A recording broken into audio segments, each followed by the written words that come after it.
선교는 그리스도교 신앙을 선전하여 널리 펴는 일을 뜻합니다. 선교는 우리 모두의 사명이며 온 세상에 복음을 전파하고 그리스도를 믿지 않는 백성들에게 교회를 믿게 하는 것입니다. 모든 그리스도인들은 하나님으로부터 세상에 보냄받은 존재들입니다. 모든 그리스도인들은 본질적으로 선교적 존재입니다. 그리고 우리의 사명은 하나님이 이 세상을 사랑하심을 증언하며 살아가는 것입니다. 선교의 사명은 그리스도인으로서 마땅히 해야 할 사명입니다.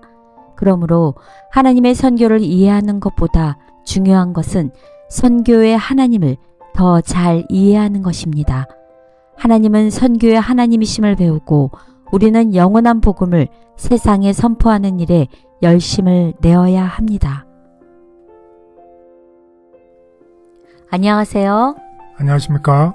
네, 오늘은 이제 사기의 첫 번째 시간입니다. 예, 사기 전체 제목이 무엇이죠? 하나님의 선교, 나의 선교. 예, 하나님의 선교가 곧 나의 선교라는 얘기죠. 그래서 첫 번째 시간에는 무슨 내용으로 공부를 하게 되나요? 우리를 향한 하나님의 선교 1. 두 번째도 있나 보죠? 네. 오늘은 파트 1입니다. God's Mission to Us. 우리에 대한 하나님의 미션이죠. 하나님의 우리라는 게 누구를 얘기하는 건가요? 곧 죄를 지은 우리죠. 죄를 짓지 않았으면 사실은 하나님의 미션도 없었겠죠. 그런데 우리가 죄를 지었기 때문에 죄를 지은 죄인을 향한 하나님의 미션이죠. 거기에 대해서 오늘 공부를 하겠습니다. 그래서 죄에 대한 하나님의 미션. 하나님은 원래 우리가 하나님과 영원히 살도록 창조가 되었죠. 그런데 우리가 죄를 지음으로 인해서 우리가 하나님으로부터 이제 분리되는 아픔을 겪었고, 그런데 여기서 끝난 게 아니라 하나님의 미션이셨죠. 죄로 분리된 우리를 어떻게 다시 원래 상태로 회복시키는 것이 하나님의 미션이라는 내용입니다. 그래서 이런 내용을 가지고서 우리 다 같이 공부를 하겠습니다. 우리 다 같이 기억자를 보겠습니다. 여호와 하나님이 아담을 부르시며 그에게 이르시되 내가 어디 있느냐. 창세기 3장 9절. 네, 죄를 지은 아담에게 하신 말씀이죠. 뭐라고 하셨다고요? 내가 어디 있느냐. 예, 내가 어디 있느냐. 여러분은 지금 어디에 계신가요? 혹시 우리는 하나님으로부터 지금 아담처럼 숨어 있지는 않는지 하나님께서 우리를 찾으시는 거죠. 내가 어디 있느냐. 그래서 오늘 학습 순서를 보면 이 죄를 지은 우리를 찾아오신 하나님이에요.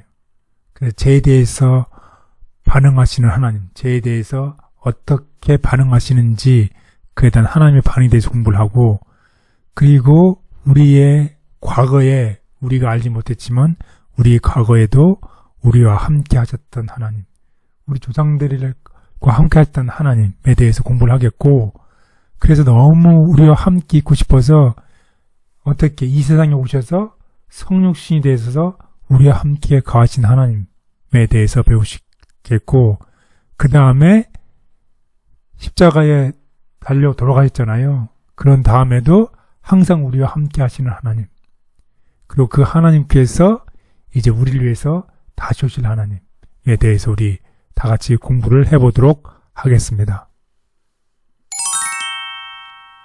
첫째 날, 우리를 찾아오시는 하나님. 네, 우리를 찾아오신 하나님. 제가 이제 부제로는 이 죄에 대한 하나님의 반응이라고 이렇게 붙여봤습니다. 원래 하나님께서 우리가 하나님과 영원히 살도록 창조하셨는데 우리가 죄를 지었기 때문에 이 죄에 대해서 하나님께서 어떻게 하셨는지를 공부하는 시간이 되겠습니다. 어떻게 하셨나요? 아담이 죄를 지고 난 다음에 매일 먼저 하신 말씀이 내가 어디 있는 자, 이렇게 말씀하셨죠. 몰라서 물어봤을까요? 아니죠. 어디 있는지 정확히 알고 계셨는데 하나님이 물어보셨죠. 무슨 일이 일어나고 있는지 알아야 할 것에 두려움이 잡혀 있었던 아담과 하와에게 하나님께서는 당신의 계획, 구속의 계획을 공개하셨죠. 그래서 결국 구속의 계획, 우리가 너무나 유명한 창세기 3장 15절 나와 있는 구속의 계획을 이제 아담과 하와에게 알려주셨습니다. 여기서 우리는 죄에 대한 구속의 약속이 주어지기 전에 하나님께서 먼저 어떻게 타락한 우리 조상에게 먼저 찾아오셨다는 사실을 특히 주목해야 될 필요가 있습니다. 따라서 우리는 길이 있는데 우리가 항상 그 정로로 가면 좋은데 우리가 길을 잃을 때도 있죠. 또 힘들 때도 있죠. 그럴 때에 어떻게 바른 길로 가도록 우리를 지도해주는, 우리를 바라주는 그런 구원이 절실히 필요하지요. 그럴 때 하나님께서 우리와 함께 하신다는 것이. 아담과 하와가 완전히 잃어버린 그 구원에 대해서 어떻게 할 줄을 몰라 했을 때에 하나님께서 찾아오셔서 함께 하시겠다고 하는 약속을 주셨다는 뜻입니다.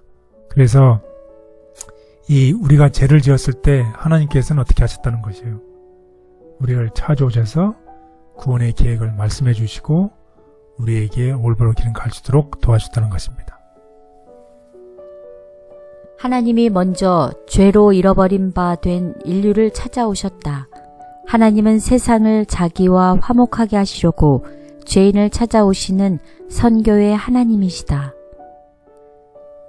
그리스도는 우리를 찾아오시는 사다리.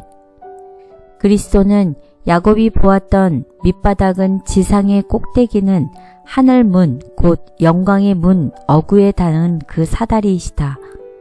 만일 그 사다리가 단 한 벌판 때문에 지상에 도달하지 못했더라면 우리는 잃어버린 바 되었을 것이다. 그러나 그리스도께서는 우리가 있는 곳에 찾아오신다. 예수께서 우리의 본성을 취하시고 승리하신 것은 우리로 당신의 본성을 취함으로 말미암아 승리할 수 있도록 하기 위함이었다. 제가 하나님의 이름을 부르기 전에 하나님께서 제 이름을 먼저 불러주신 것을 인하여 감사합니다. 비록 부족하고 연약하지만 은혜를 주셔서 하나님과의 관계를 잘 회복하고 사랑의 하나님을 만날 수 있는 저의 삶이 되게 하옵소서. 아멘. 둘째 날, 우리와 함께하기를 원하시는 하나님. 네, 좀 더 클리어하게 시제를 따져보면 과거에도 우리와 함께 하셨던 하나님에 대해서 공부하는 시간이 되겠습니다. 이 어렵고 힘들었던 시대에 과거에 함께 하셨던 하나님, 아브라함과 그의 후손에 대한 하나님의 약속, 하나님이 함께 하셨다 하는 약속, 또 특별히 애굽에 팔려간 요셉에게 어떻게 하셨어요? 하나님이 항상 함께함으로 요셉이 형통하였다고 그랬죠. 요셉이 형통한 근본적인 원인이 무엇이었나요? 하나님이 함께 하셨기 때문에 요셉이 형통하였습니다. 그리고 몇 세대 요셉이 죽고 나서 이제 몇 세대 후에 애굽 노예 생활을 하는 가운데 이스라엘 백성 주자 모세에게도 함께 하셨던 하나님이죠. 이런 하나님이 영원히 우리와 함께 하고 싶어서 무엇을 지으라고 그랬어요? 모세에게 성소를 지으라고 하셨죠. 그래서 우리 가운데 함께 하고 싶으신 하나님. 그런 걸 따지고 보면 하나님께서 태초부터 우리와 함께 하시고 싶어서 우리를 창조하셨고 우리가 죄를 짓고 난 이후에도 우리와 같이 계속 함께 하셨다는 것이. 그러게 하기 위해서 성소를 지으셨고 이 성소는 궁극적으로 누구를 가리킨다는 것이에요? 예수 그리스도죠. 그래서 결국 예수 그리스도께서 오셔서 예수 그리스도께서 우리와 함께 하시고 또 십자가에 달려 돌아가시고 구속 계획을 완성하시고 다시 오실 그리스도, 이런 내용에 대해서 우리 앞으로 계속 공부해 나가도록 하겠습니다. 하나님은 태초부터 이스라엘 역사를 통해 우리와 함께하기를 원하셨다. 그분은 어려운 시험과 고난 가운데서도 우리와 함께하시며 소망을 주신다. 우리와 함께 계시는 하나님. 그는 죄로 어두워진 이 세상에 하나님의 사랑의 빛을 드러내시려고 곧 우리와 함께 계시는 하나님이 되시려고 오셨다. 그러므로 그의 이름은 임마누엘이라 하리라고 그에게 대한 예언되었다. 예수께서는 우리와 함께 계시기 위하여 오심으로써 하나님을 사람들과 천사들에게 나타내시려 하셨다. 그는 하나님의 생각을 들을 수 있도록 한 하나님의 말씀이셨다. 함께 하시는 하나님께서 제 인생의 어려운 순간에도 함께 하심을 믿습니다. 주님, 오늘 하루가 힘겹고 무거울 때 제 손을 잡아주시고 힘을 주시옵소서. 주께서 가까이 계심으로 어두운 세상에서 밝은 빛을 보며 실족치 않게 하옵소서. 아멘. 셋째 날, 우리와 하나가 되신 하나님. 부제로는 우리와 함께 거하시고 싶은 하나님, 우리와 함께 거하기 위해서 이 땅에 오신 하나님, 곧 누구를 얘기하시나요? 성육신 되신 하나님이죠. 그래서 임마누엘이라는 말이 있죠. 그래서 하나님께서 우리 함께 계시다. 임마누엘이죠. 하나님께서 성소에서 그의 백성과 함께 하셨고, 이제 하나님께서 나사렛 예수가 되신 예수님께서 인간이 되셔서 우리들과 같이 육신 가운데 우리와 함께 거하셨죠. 그래서 아버지의 독생자의 영광이요, 은혜와 진리가 충만하신 예수께서 이 땅에 오셔서 우리와 하나가 되셨다는 것이에요. 정말 하나님께서 우리와 함께 하고 싶어서 태초부터 우리를 창조하셨고, 우리가 죄를 짓고 난 다음에도 우리와 함께 싶으셔서 어떻게 하셨다는 것이에요. 성육신이 되셨다는 것이에요. 그래서 하나님께서 우리에 대한 그 미션, 성교에 대한 우리를 사랑하시는 그 미션이 어떻게 계속 꾸준히 계속 이루어지고 있다는 것입니다. 그래서 하나님의 이 놀라운 사랑을 우리가 알 수 있어요.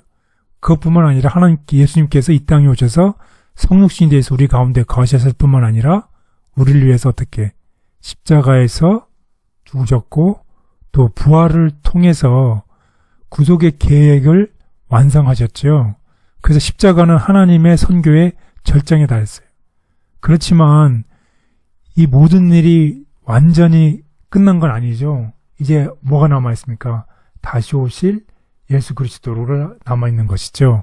그래서 이번 공부를 통해서 하나님께서 우리를 사랑하시는 그 사랑 때문에 하나님의 미션이 꾸준하게 우리와 계속 함께 하시고 싶어서 우리 인간 가운데 거하셨고, 우리와 함께 거하신 하나님께서 십자가에서 돌아가시고 부활하신 하나님의 놀라운 계획을 우리 다시 한번 확인하는 기회가 되었습니다. 하나님께서 행하시는 모든 일은 그분의 선교 계획을 따른 것이다. 하나님은 예수님을 보내심으로 예언을 성취하시고 선교의 목적을 분명하게 보여주셨다. 그분의 백성은 연합과 우애로 하나 되어야, 하나님의 백성 사이는 연합과 우애가 있어야 한다. 그것이 하나님의 뜻하신 바이다. 십자가에 못 박히기 바로 전에 드리신 그리스도의 기도는 당신의 제자들로 하여금 당신께서 아버지와 하나가 되신 것처럼 하나가 되게 하여 세상으로 하나님께서 당신을 보내신 것을 믿게 하려 함이었다. 이러한 가장 감명적이고 놀라운 기도가 각 시대를 통하여 내려와 현대까지 이르게 되었다. 하나님의 뜻대로 모든 것이 이루어지고 있음을 감사합니다.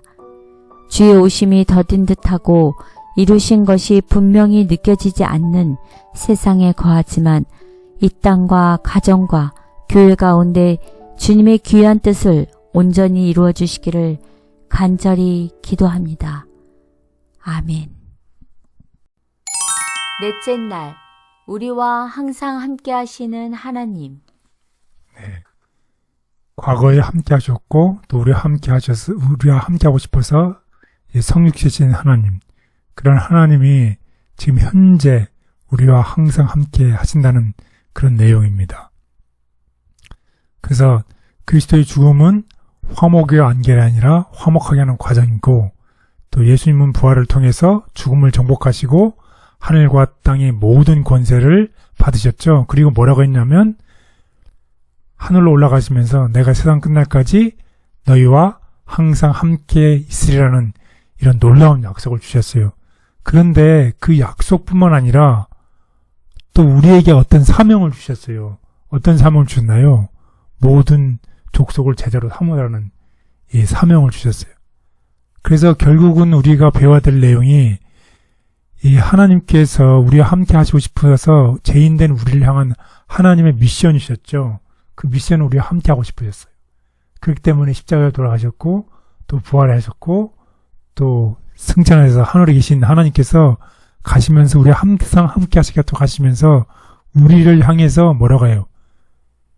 우리의 동료 사람들을 향해서 구원의 길을 계속해서 예수님을 전하라는 사명, 미션을 주셨다는 것입니다.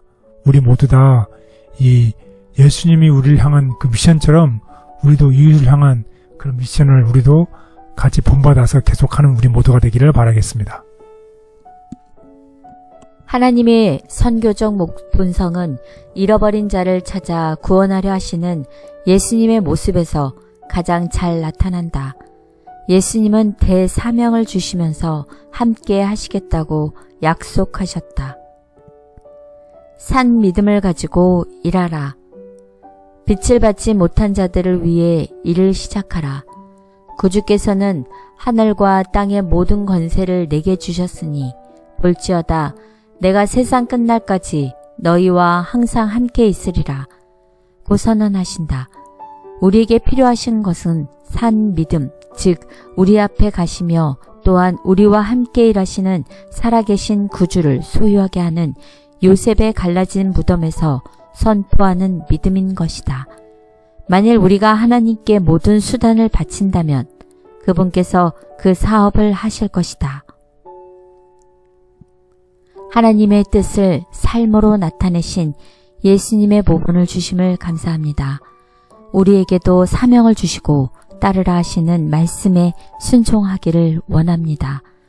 저의 삶 가운데도 하나님의 뜻이 나타나게 하시고 그리스도의 모본을 본받게 하옵소서. 아멘. 다섯째 날, 우리를 위해 다시 오실 하나님. 네, 부제로는 하나님께서 다시 오셔서 결국 죄를 완전히 말살시키는 거죠. 죄를 근절할 것이다. 우리를 위해서 다시 오시는 하나님입니다. 그래서 예수님께서 약속의 말씀을 주셨죠. 내가 다시 와서 너희를 내게로 영접하여 나 있는 곳에 너희도 있게 하리라. 그리고 이제 계시록에 보면 뭐라고 말씀하셨나요? 내가 하늘에서 나는 큰 음성을 들으니 이르되 보라 하나님의 성막이 사람들과 함께 있고 그분께서 그들과 함께 거하시리라. 그들은 그분의 백성이 되고 하나님께서는 친히 그들과 함께 계셔서 그들의 하나님이 되시리라. 예, 그렇습니다. 그래서 하나님께서 우리 죄인들을 향한 미션이 마침내 그 미션이라는 게 뭔가요? 이 하나님의 자녀들과 영원히 함께 하신다는 게 미션이죠. 그 영원히 마침내 이루어질 것이라는 것입니다. 그래서 결국은 예수님께서 우리를 위해서 다시 오실 때 구속의 사업은 완성될 것이라는 것을 꼭 기억하면 좋겠습니다. 우리를 위해 다시 오실 하나님. 구속의 사업은 완성될 것이다. 죄가 많던 곳에 하나님의 은혜가 더욱 풍성하여진다. 사탄이 자기의 것이라고 주장한 바로 이 땅, 지구 자체가 속량함을 받을 뿐 아니라 높임을 받게 될 것이다. 하나님의 아들이 인성으로 거하시고 영광의 왕께서 생활하시고 고생하시고 돌아가신 이 땅에서 그가 만물을 새롭게 하실 때에 하나님의 장막이 사람들과 함께 있을 것이며 그리하여 무궁한 세대를 통하여 구속받은 자들이 주의 빛 가운데 다닐 때에 그들은 그의 말할 수 없는 선물인 임마누엘 곧 우리와 함께 계시는 하나님을 주신 것에 대하여 하나님을 찬송할 것이다. 재림은 우리와 함께하기 원하시는 하나님의 열망을 가장 분명하게 보여준다. 그때 하나님이 친히 함께 하실 것이며 하나님의 선교의 계획도 완성될 것이다. 큰 영광으로 오시는 그리스도. 그리스도께서는 구름을 타고 큰 영광으로 오신다. 수많은 빛나는 천사들이 그분을 수행할 것이다. 그분은 죽은 자들을 일으키시고 살아있는 성도들을 변화시켜 영광에서 영광에 이르게 하시려고 오실 것이다. 그분은 당신을 사랑하고 당신의 계명을 지킨 자들을 높이시고 그들을 당신께로 데려가시려고 오실 것이다. 그분은 그들을 잊지도 않으셨고 당신의 약속도 잊지 않고 계신다. 하나님이 세우신 선교의 계획에 동참하기를 원합니다. 하나님, 저의 마음을 열어주셔서 하나님의 부르심을 들을 수 있도록 도와주시옵소서. 하나님의 계획에 함께하면서 하나님과 더 가까이 동행하고 재림의 날에도 함께하게 도와주옵소서. 아멘.